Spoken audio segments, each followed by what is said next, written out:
one decision away from changing your life. And you have to accept that. You're one new meeting, one new relationship, one new contact, one new action, one new decision away from shifting your life from where it is right now to a totally different place. So what's the decision? You already know. I could go backstage now. There's something you've been hesitating on. There's a contact you need to make. There's a job you need to quit. There's a relationship you need to engage in. Maybe there's a relationship you need to leave. I don't know what it is, but I know there's a decision that you need to make to take you to the next level, just like I know that's true for me. Because decisions shape our destiny when they're backed up by some massive ass action. I've known a lot of people that were very successful because no one else believed in them. But I don't know anybody that's ever been successful if they didn't believe in themselves. See, you can be successful if other people don't believe in you. You can overcome those odds and that opposition. But if you don't believe in yourself, no way. You just aren't going to make it.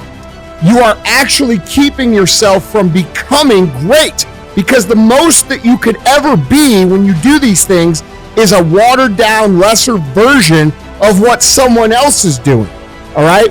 And how do you know that your own style and your own way of doing things that you would develop little by little by little, if you would just take little risks, is it going to be greater than all of those things that you watch?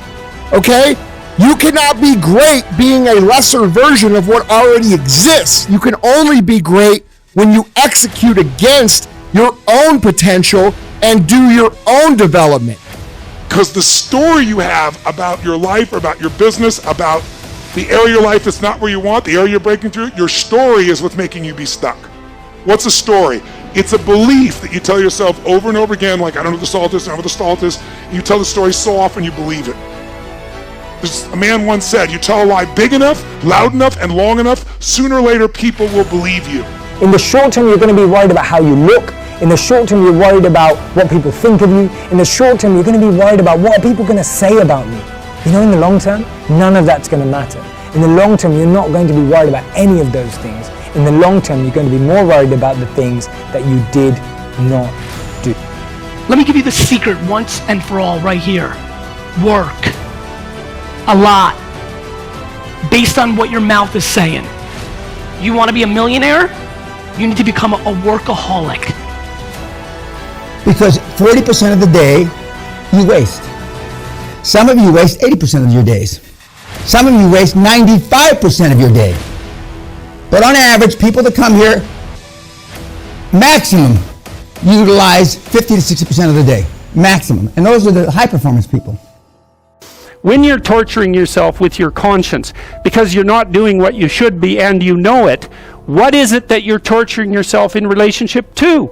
You have a vision of your own ideal and you torment yourself if you're not matching it. What's the ideal? Well, you don't know, right? It's kind of incoherent and poorly articulated, but that doesn't mean it isn't trying to manifest itself and make itself known to you. Nothing happens without it. And I mean a lot of it. And the more you want, the more work you got to put in.